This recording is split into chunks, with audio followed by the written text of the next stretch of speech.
Love English Podcast. Hello, everyone, and welcome back to the Love English Podcast. We are here to help you learn English for your real life in a simple and natural way. I'm your host, Leo. And I'm Emma. It's so wonderful to be here with you all. This is a safe space for you to learn, so we will always speak slowly and explain everything. Leo, I'm so excited for this weekend. My friend Sarah invited me to her house for a dinner party on Saturday. Ooh, a dinner party. That sounds so fun. Sarah is a great cook. I know, but I'm also a little nervous. She is a new friend, and I want to be a good guest. I want to make a good impression. And that made me think this is a perfect topic for our podcast, how to be a good guest in someone's home. That is a brilliant topic, Emma. It's about more than just language. It's about culture and politeness.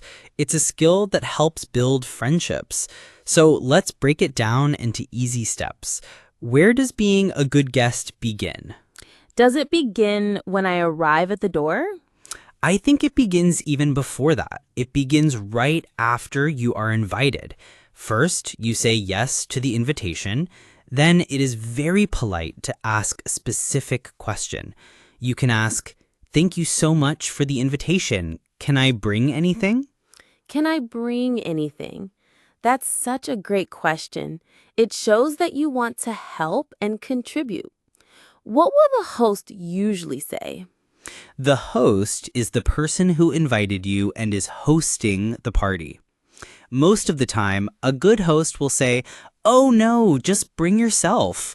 This is a very common and friendly phrase. It means they don't want you to do any work.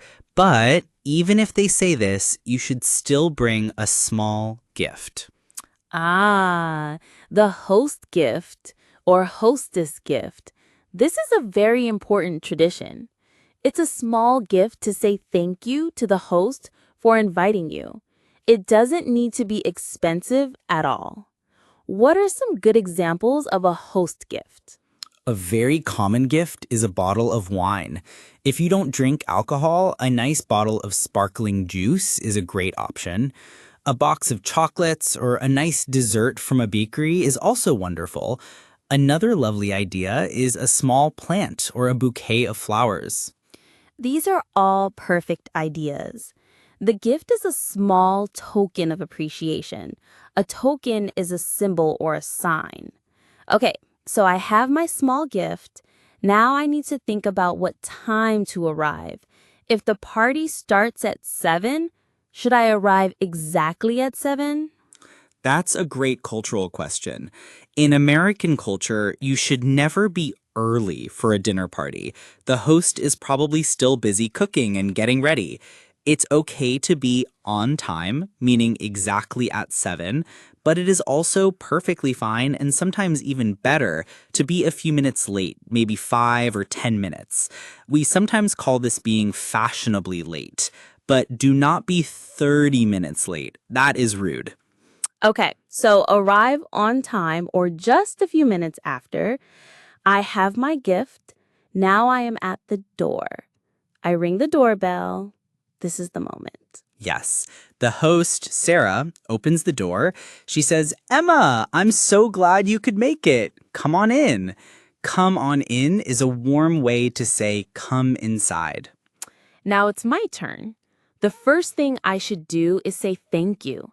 Thank you so much for having me. For having me means for inviting me to your home. Perfect. And this is when you give her the gift. You can say, "This is a little something for you." She will say thank you. Now, another cultural question. What about my shoes? Should I take them off?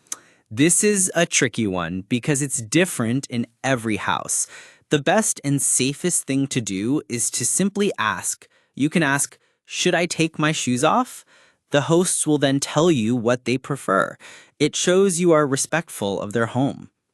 That's great advice. Just ask. Okay, so I'm inside. My shoes are either on or off. What do I do next? The next step is to give a compliment about their home. A compliment is when you say something nice. You can look around and say, "You have a beautiful home," or "This is such a lovely apartment." That's a wonderful way to start. It makes the host feel proud and happy. So after I've complimented the home, what is my job as a guest? Your job is to be a good conversationalist, to be friendly and talk to the other guests.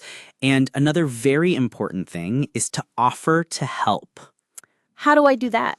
When the host is in the kitchen getting the food ready, you can go in and ask, "Is there anything I can do to help?" Or, "Can I help you with anything?" Now, what will the host probably say? A good host will almost always say, "Oh, no, I've got it under control. You just relax and have fun." "I've got it under control" means I am handling everything. So if they say no, should I insist? Should I ask again? No, usually you should just accept their answer. The important thing is that you offered to help. The offer itself is what is polite.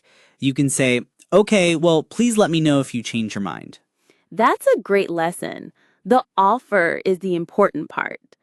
Okay, so we have a wonderful dinner. The food is delicious.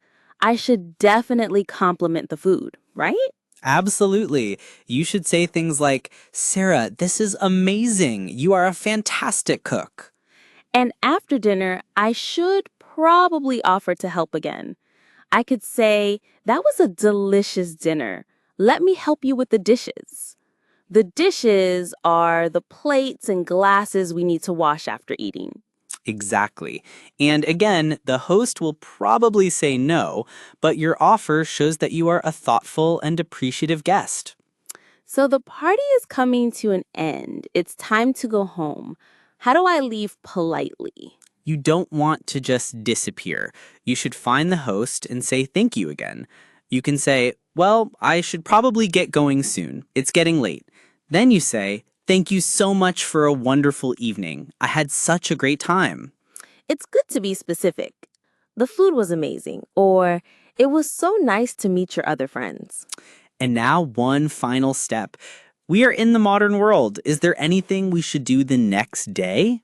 Yes, the final step. It is very thoughtful to send a short thank you message the next day. Just a quick text message or an email. What would that message say? Something simple, like, "Hey Sarah, thanks again for last night. I had a wonderful time. The food was delicious. Let's do it again soon." This little message makes the host feel that you truly appreciated their effort. This has been a complete guide to being the perfect guest. Let's do a final summary for our listeners. Before you go, ask, "Can I bring anything?" But you should always bring a small host gift, like wine or chocolates. Arrive on time or just a few minutes late, never early. When you arrive, say thank you for having me. Compliment their home, offer to help in the kitchen, but accept no for an answer. At the end of the night, thank your host again for a wonderful evening. And the next day, send a short thank you message. If you follow these simple steps, you will be a guest that everyone wants to invite to their parties. That's the goal. Thank you all for joining us on this very important cultural lesson. We hope you feel ready for your next dinner party. We'll talk to you next time. Bye, everyone. Thanks for listening to Love English Podcast.